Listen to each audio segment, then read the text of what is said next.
Rahul madam Rahul గారు madam KCR TRS launch చేసినప్పుడు ఇది ఫక్తు రాజకీయ పార్టీ కాదు అని అన్నాడు.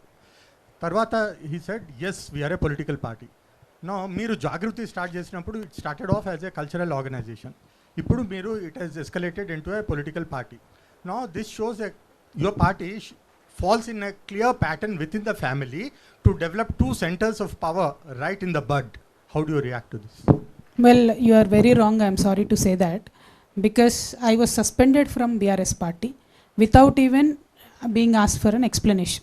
For any political party that is run under the Constitution of India, it is my democratic right to be at least given a show cause notice asking for whatever I have done or whatever I have commented or whatever reasons. See, there are other people right now, like Mr. XMLA, Mr. Rohit Reddy. He is in various cases. He is only been given a show cause notice. అంటే ఒక రాజ్యాంగబద్ధంగా నడిచేటటువంటి పార్టీలో ఎవరన్నా తప్పు చేసినారు అనుకుంటే suspend డైరెక్ట్గా చేయడం అన్నది కరెక్ట్ కాదు. పొలిటికల్ నోటీస్ ఇవ్వాల్సింది. ఇవాళ ఎక్స్ఎమ్మెల్యే రోహిత్ రెడ్డి గారి మీద రకరకాల ఆరోపణలు వస్తున్నాయి. ఆయనకు షో కాజ్ నోటీస్ ఇచ్చిర్రు. మరి నేను ఏం తప్పు చేసినా నాకు తెలియదు, నన్ను అయితే డైరెక్ట్గా సస్పెండ్ చేసిండ్రు. ఏ రోజైతే బీఆర్ఎస్ పార్టీ నన్ను సస్పెండ్ చేసిందో, ప్రజా జీవితంలో ఉండాలనుకునే ఒక వ్యక్తిగా నాకు తెలుసు ఈ రాష్ట్రంలో బీజేపీ ఎన్నటికీ మేలు చేయదు, నాకు తెలిసి ఈ రాష్ట్రంలో కాంగ్రెస్ ఎన్నటికీ మేలు చేయదు. ఎందుకంటే మొత్తం ఉన్న తెలంగాణను ఆంధ్రాలో కలిపిందే కాంగ్రెస్. 2004లో పొత్తు పెట్టుకొని 2014 దాకా సాగదీసి 1200 మందిని చంపిందే కాంగ్రెస్. వచ్చిన తర్వాత కూడా ఇప్పుడు కాంగ్రెస్ ప్రభుత్వం వచ్చిన ఈ 2.5 ఏళ్లలో కూడా గోస తప్ప ఇంకోటి లేదు. సో నాకు కాంగ్రెస్ ఆప్షన్ కాదు, బీజేపీ ఆప్షన్ కాదు. మరి నేను ప్రజా జీవితంలో ఉండాలనుకునే వ్యక్తిగా నేను ఒక పొలిటికల్ అవుట్ఫిట్ పెట్టుకొని ప్రజల ఆశీర్వాదం కోసం వెళ్తూ ఉన్నా. సో ఇది రెండు కనెక్టెడే కదా అని మీరు మాట్లాడితే అది చాలా తప్పండి. మీ ప్రశ్న తప్పని నేను చాలా వినయపూర్వకంగా చెప్తా ఉన్నాను. ఎందుకంటే బీఆర్ఎస్ పార్టీ నన్ను వద్దనుకున్నది. నేను మాత్రం నా తెలంగాణ ప్రజల దగ్గరికి, కుటుంబ సభ్యుల దగ్గరికి వెళ్తున్నా. వాళ్ళు ఆదరిస్తారో మరి నన్ను ఏం చేస్తారో అది ప్రజల ఇష్టం, వారికే వదిలేస్తాను. Thank you. ప్రైవేట్ హెచ్ఎఫ్డివి యువతకి మహిళలకు ప్రియారిటీ ఇస్తున్నారు. రీసెంట్గా జైనింగ్స్ చూస్తే మాత్రం మీ పార్టీలో మాజీ ఎమ్మెల్యేలకు కావచ్చు, అదేవిధంగా మాజీ మంత్రులకు సంబంధించి కూడా వాళ్ళ జైనింగ్స్ ఇస్తున్నారు. ఇది ఒక క్వశ్చన్. రెండో క్వశ్చన్ వచ్చేసి, మీ టార్గెట్ బీఆర్ఎస్ పార్టీ నెక్స్ట్ వచ్చే ఎన్నికలకు సంబంధించినంత వరకు బీఆర్ఎస్ పార్టీ ఓట్లు దించడానికి మీరు ప్రియారిటీగా ఉంటున్నారా? ఒకటండి, మాకు వచ్చే జాయినింగ్స్లో న్యాచురలీ కొంచెము ఎక్స్ ఎమ్మెల్యేనో ఎక్స్ మినిస్టరో జాయిన్ అయితే మీరు ఎక్కువ వేస్తారు కదా. మామూలుగా కొత్తగా వచ్చే వాళ్ళని వేయరు కదా మీరు. వేలాది మంది, అంటే మరీ నేను ఎన్ని కండువాలు కప్పినా అని చెప్తే బాగుండదు, కానీ ఈ గత 1 ఇయర్గా వేలాది మంది జాగృతిలో జాయిన్ అయినారు. వాళ్ళు తెలంగాణ రక్షణ సేనలో భాగమవుతూ ఉన్నారు. ఈ కొద్దిగా తెలిసిన వాళ్ళు మెదక్ మాజీ జెడ్పీ చైర్మన్ గారు, లేకపోతే ఒక ఎక్స్ ఎమ్మెల్యే గారు, ఒక నిన్న మినిస్టర్ గారు ఇట్లా జాయిన్ అయినప్పుడు మీకు పెద్ద వార్త కనపడుతుంది. కానీ అనేక మంది జాయిన్ అవుతున్నారు. I'm very happy to say majority are youth and women. I'm really very happy to సే.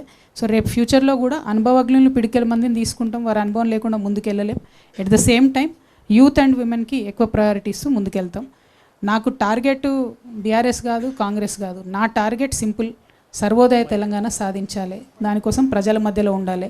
ఆ క్రమంలో ఎక్కడ ఎవరు అడ్డం వచ్చినా వారిని మాత్రం విమర్శిస్తాం. Thank you. మేడం నమస్తే అండి. 1 సెకండ్. ఎవరు మేడం నమస్తే అండి. మీ దగ్గరే పెట్టుకోవద్దు అట్లా మైక్. చెప్పండి, ఇప్పుడే మీ పేరు చెప్పండి. మేడం నమస్తే అండి. హరికృష్ణ 6 టీవీ. మీరు ఏదనుకున్నా ఏది అనుకోపోయినా తెలంగాణలో కేసీఆర్ అనే ఒక బ్రాండ్ ప్రతి గ్రామంలో ఉంది. ఇప్పుడు ఆ బ్రాండ్ మారిపోయింది. మారిన మనిషి మరమనిషి అని చెప్పి మీరు తెలంగాణ సమాజంలోకి వచ్చారు. ప్రజలు 10 సంవత్సరాలు ఒక వినూత్న అవకాశం కేసీఆర్కి ఇచ్చారు, బ్రహ్మరథం పట్టారు. ఇప్పుడు మీరు వచ్చి మారిన మనిషి కేసీఆర్ తెలంగాణ ప్రజలకు ఏం చేయలేదు అని చెప్పి ఇదే తెలంగాణ ప్రజల ముందు నన్ను ఆదరించడానికి వస్తున్నారు. మీరు ఇది కాన్ఫిడెన్సా, ఓవర్ కాన్ఫిడెన్సా? అది కాలం నిర్ణయిస్తుంది కదా బ్రదర్. Shekhar, metro TV. మహిళలకు ప్రియారిటీ ఇస్తాము అని అంటున్నారు. మహిళా రిజర్వేషన్ అంశాలపైన మీరు ఢిల్లీలో కూడా పోరాటాలు చేశారు. కానీ మీ పార్టీలో మహిళా రిజర్వేషన్ 33% ఇస్తారా, 50% వరకు ఇస్తారా? మహిళలకు ఎలాంటి ప్రాధాన్యత ఇస్తారు పార్టీలో? రిజర్వేషన్ బిల్లు పాస్ అయినా కాకపోయినా, మహిళా రిజర్వేషన్ బిల్లు పాస్ అయినా కాకపోయినా 33%కి తగ్గకుండా ఖచ్చితంగా సీట్లు ఇస్తాం. 33% అని ఎందుకంటున్నా అంటే ఈ దేశంలో మనకేందో కర్మ, కానీ బీసీలు 50%కి ఎక్కువనా 27% బీసీ రిజర్వేషన్లు అని చెప్పి ఎప్పుడో ఒప్పుకున్నాం. 50% మహిళలు ఉన్నా కూడా 33% అని చెప్పి మనందరమే ఒప్పుకొని ఒక ముందడుగేసినాం. కాబట్టి దాన్ని ప్రస్తుతం బెంచ్ మార్క్గా తీసుకుంటున్నాం. బట్ మా ఆడబిడ్డలు లోకల్ బాడీస్లో అయినా, మున్సిపల్ కార్పొరేషన్స్లో అయినా కూడా ఎప్పుడైతే అవకాశం ఇచ్చారో 33%, దాన్ని వాళ్ళు పర్ఫామ్ చేసి 50% తెచ్చుకున్నారు. ఇప్పుడు లోకల్ బాడీస్లో 50% వచ్చినా, జిహెచ్ఎంసీలో 50% వచ్చినా, అది మహిళలు తమ స్ట్రెంగ్త్ ప్రూవ్ చేసుకున్నారు కాబట్టి వచ్చింది. మా పార్టీలో ఖచ్చితంగా 33% తగ్గకుండా ఇస్తాం. ఏమాత్రం అవకాశం ఉన్నా 50% ఇవ్వడానికి నా శాయశక్తిలో ప్రయత్నం చేస్తాను. One second sir please. మహిళలకు అవకాశం ఇద్దాం, మీరు మైక్ ఇవ్వండి. ఆమె అడుగుతున్నారు ఇందాక నుంచి, so give it for then you come. Kavitha గారు, first of all congratulations. Thank you. చూసిరా ఆడబిడ్డలు కంగ్రాట్స్ చెప్తురా అన్న, అన్యాయం అన్న. నా పేరు శైలజ ఫ్రమ్ 99 టీవీ. సో మీరు పార్టీ ప్రకటించిన రోజు పాంచజన్యం అని చెప్పేసి కూడా 5 పెట్టారు. సో దాంట్లో ఎందుకు మహిళా రిజర్వేషన్లకు సంబంధించి పెట్టలేదనేది కూడా ఒక ప్రశ్న. అంటే గతంలో జంతర్ మంతర్ దగ్గర కూడా కవిత మహిళా రిజర్వేషన్ల కోసం కొట్లాడిన పర్సన్. సో పాంచజన్యంలో మహిళా రిజర్వేషన్లకు సంబంధించి ఎందుకు మీరు ఆ పేరు అనేది మెన్షన్ చేయలేదని చెప్పేసి క్వశ్చన్.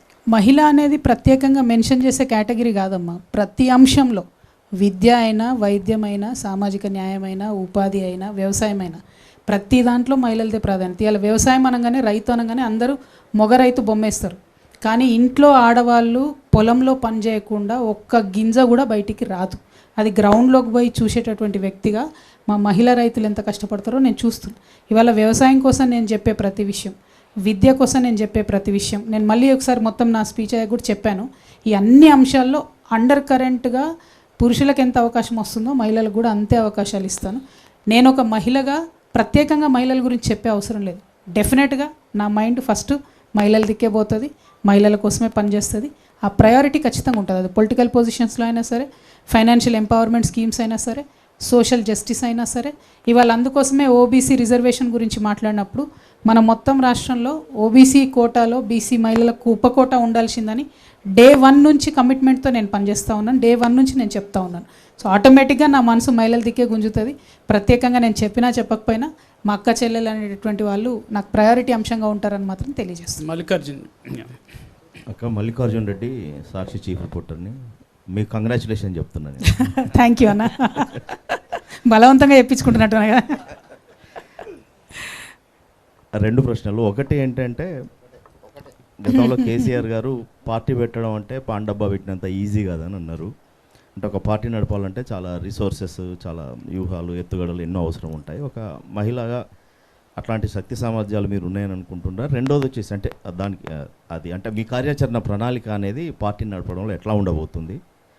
రెండోది వచ్చేసి ఏంటంటే, పాంచజన్యం అనేది ఒక ఎన్నికల టైంలో ఇచ్చే హామీ లాగానే ఉంది, కానీ ఒక సైద్ధాంతిక భూమిక ఉన్నంత అంటే ఒక అంత గ్రావిటీ లేదు అనే ఒక విమర్శ కూడా వస్తుంది. దాని మీద మీరేం రిప్లై చేస్తారు? అంటే ఫస్ట్ ఒకటండి, మీరు ఒకవేళ కేసీఆర్ గారికి కొంచెం అందరు కరెక్ట్గా వినాలి ఈ మాట. ఒకవేళ కేసీఆర్ గారికి నా ప్లేస్లో కొడుకుండుంటే ఇలా ఆయన పార్టీ పెడితే మీరు ఇట్లాంటి ప్రశ్న అడిగేవాళ్ళు కాదు. మీరు అడగడమే ఏం అడుగుతున్నారు? ఒక మహిళగా మీకు పార్టీ నడిపే శక్తి సామర్థ్యం ఉందా అని అడుగుతున్నారు. మహిళగా దేశాన్ని నడిపే శక్తి సామర్థ్యం ఉందని చెప్పి ఇందిరాగాంధీ గారు నిరూపించిండ్రు, జయలలిత గారు నిరూపించిండ్రు, మమతా బెనర్జీ గారు నిరూపించిండ్రు. అనేక మంది మహిళలు ఈ రాష్ట్రంలో ముఖ్యమంత్రులుగా దేశానికి అనేకమైనటువంటి వన్నెలు తెచ్చినటువంటి మహిళలు ఉన్నారు. వారందరి స్ఫూర్తితో పనిచేస్తాం. ఖచ్చితంగా మేము ఎవ్వరికి తీసిపోకుండా ఏ ఒక్క అంశంలో కూడా ఒక proper main stream political party ఎట్లా నడుపుతారో పురుషులు అంతకనే బాగానే నడుపుతాం తప్ప తక్కువ నడపమనే విశ్వాసాన్ని నేను మా ప్రజలకు కల్పించదలుచుకున్న first thing. Second thing, Panchajanyam అనేటటువంటి దానికి ఉన్నదే సైద్ధాంతిక పునాది. అధర్మం పైన యుద్ధం, అవినీతి పైన యుద్ధం. అవతల పక్క ఉన్నవాడు మనవాడే. ఇయ్యాలేంది అంతకుముందు ఆంధ్రోళ్ళ మీద పంచాయతీ. మనకి ఇప్పుడు ప్రతిపాటోడు తెలంగాణ వాడే కదా. మనోళ్ళ మీదనే పంచాయతీ అయినా సరే అవినీతి మీదైనా అధర్మం మీదైనా శంఖం పూరించాల్సిందే, యుద్ధం చేయాల్సిందే. ప్రధానంగా సొసైటీలో ఒక హ్యాపీనెస్ ఎట్లా రావాలి, ప్రజలు ఇమీడియట్గా కోరుకుంటున్నది ఏంది అని అడ్రస్ చేయనటువంటి పొలిటికల్ పార్టీసు కాలగర్భంలో కలిసిపోతుంది. ఇవాళ నేను జాగృతి జనంబాట పేరుతో కావచ్చు అనేక రకాలైనటువంటి మేధావులతో చర్చలు చేసిన తర్వాత ఏం కావాలి మన ప్రజలకని ఆలోచించినప్పుడు విద్య, వైద్యం అత్యంత ప్రాధాన్యత అంశాలుగా ప్రతి ఒక్కరు కూడా చెప్పడం జరిగింది.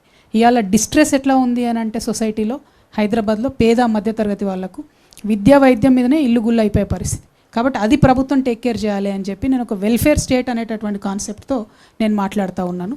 అది మనని ఫైనాన్షియల్ కూడా రేపొద్దున స్టేట్ని ఎంపవర్ చేస్తుంది అనేటటువంటి బలమైన విశ్వాసంతో నేను మాట్లాడుతున్నా. అంటే ఇచ్చుకుంటూనే పోండి, మీరు డబ్బులు సంపాదించడం ఉండదు స్టేట్లో అన్నది కాదు. స్టేట్లో డబ్బులు ఎట్లా సంపాదించాలి, వెల్త్ క్రియేషన్ ఎట్లా చేయాలి అనేటువంటి ఆలోచనతోనే ఉపాధిలో ఖచ్చితంగా మేము ఎంకరేజ్ చేస్తామని చెప్తా ఉన్నాం. వ్యవసాయాన్ని ఎంకరేజ్ చేస్తామని చెప్తాను. వ్యవసాయం ఇవాళ 18% ఆఫ్ అవర్ జిఎస్డిపి సంపాదించేది వ్యవసాయం. వ్యవసాయంలో స్ట్రెస్ లేకుండా చేసి కొంచెం వాల్యూ యాడ్ చేస్తే డెఫినెట్గా 25 to 30% ఇంక్రీజ్ అయ్యే పరిస్థితి ఉంది. కాబట్టి ఆ కాన్ఫిడెన్స్తోనే నేను చెప్తా ఉన్నా ఇవాళ. అదేవిధంగా సోషల్ జస్టిస్ లేనటువంటి ఎటువంటి అభివృద్ధి అయినా సరే కుంటికాల మీద నడిచినట్టే అని నేను బలంగా నమ్ముతా ఉన్నా. సో అభివృద్ధి, సామాజిక న్యాయం రెండు కూడా జోడెడ్లలాగా, అభివృద్ధి సామాజిక న్యాయం రెండు కూడా రెండు కండ్లలాగా ముందుకు తీసుకొని తెలంగాణ రక్షణ సేన వెళ్తుందని తెలంగాణ ప్రజలకు సవినయంగా తెలియజేస్తున్నాను. నమస్తే కవిత గారు కంగ్రాచులేషన్ అండి. ఇక్కడ నుంచి Srinivas, independent journalist. Thank you అండి. మీరు సర్వోదయ మూమెంట్ ఒకటి చారిత్రాత్మకంగా ఉన్న మూమెంట్ నడిచింది. ఆచార్య వినోబావ నడిపారు. ఆచార్య వినోబావే గాంధేయవాదం సిద్ధాంతంతో మీరు ఆ నినాదం ఎత్తుకున్నారు. అయితే దానికి ఇప్పుడు పరిస్థితికి ఏంటి, ఏమైనా అధ్యయనం చేశారా, ఏంటి సారూప్యత ఏంటి? శివరాంపల్లి కేంద్రంగా మన దగ్గరలోనే నగర శివారులో చాలా కాలం నడిచింది. ఇప్పుడు దాంట్లో భూదాన ఉద్యమం అనేది ఒక ముఖ్యమైన ఎలిమెంట్. అది ఇప్పుడు చాలా వివాదాస్పదమైన అంశం కూడా. దాన్ని ఎట్లా చూస్తారు? ప్రధానంగా ఒకటండి, మీరు అన్న సర్వోదయ వినోబా భావే గారు, గాంధీ గారు, దానికన్నా ముందు జాన్ రస్కిన్ గారు వారి ఫిలాసఫీతోని అంటిల్ ద లాస్ట్ అనేటటువంటి ఫిలాసఫీ, అంటే చిట్ట చివర ఉన్నటువంటి వారికి కూడా బెనిఫిట్ ఎట్లా చేరాలి ప్రభుత్వం నుంచి అనే ఒక ఆలోచనతో వచ్చినటువంటిదే. మన హైదరాబాద్లో అనేక మందితో నేను మాట్లాడితే సర్వోదయ మూమెంట్ ఇక్కడ బాగా నడిచినప్పుడు వాలంటీర్స్, సర్వోదయ వాలంటీర్స్ ఇంటింటికి బకెట్ పట్టుకొని పోయేదట. ప్రతి ఒక్కరు బియ్యం వేస్తే ఆ బియ్యాన్ని ఎవరికి అవసరమో వాళ్ళకి పంచేదట. అంటే ఒక మంచి స్ఫూర్తితోని స్పిరిటెడ్గా జరిగిన మూమెంట్. సర్వ ఉదయ సాంస్క్రిట్ వర్డ్ అండి. ప్రతి ఒక్కరి జీవితంలో వెలుగు నిండాలి అనేటటువంటి మంచి కాన్సెప్ట్. తెలంగాణ ఆనాడు తెచ్చుకున్నప్పుడు ఏమనుకున్నాం, మనం బంగారు తెలంగాణ కావాలి అనుకున్నాం, జరగలేదు. కాబట్టి సర్వులకు ఉదయం రావాలనేటటువంటి మంచి స్ఫూర్తివంతమైనటువంటి నినాదంతో ముందుకెళ్తున్నాం. దానికి టూల్ ఏంటంటే పాంచజన్యం. ఈ 5 రంగాలు గట్టిగా అభివృద్ధి చెందితే అందరి జీవితాల్లో వెలుగులు వస్తాయని నేను నమ్ముతా ఉన్నా. కాబట్టి పాంచజన్యం అనేటటువంటి టూల్ తీసుకొని సర్వోదయ తెలంగాణ లక్ష్యంగా తెలంగాణ ప్రజల మధ్యకు వెళ్తూ ఉన్నాం.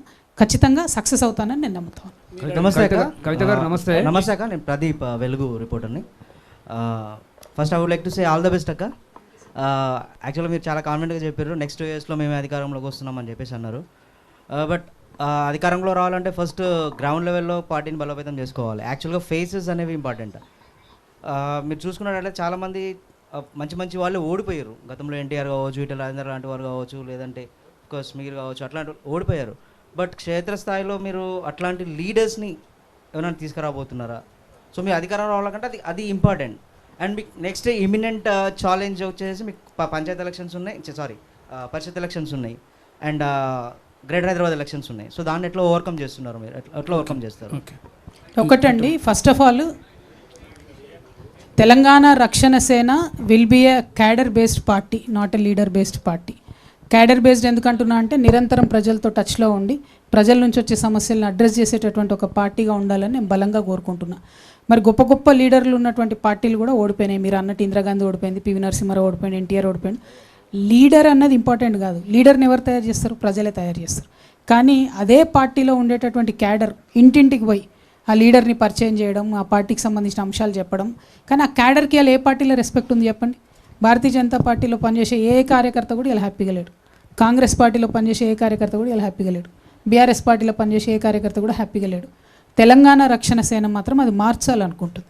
ఎందుకంటే ఒక సోషల్ ఇంట్రెస్ట్తోని వాళ్ళు చేస్తున్నటువంటి పనులు పక్కకు పెట్టుకొని నేను ఎంతో కొంత ప్రజలకు చేయాలని ముందుకొచ్చేటటువంటి కార్యకర్తలకు అత్యంత విలువనిచ్చేటటువంటి పార్టీగా తెలంగాణ రక్షణ సేన ఉంటుంది.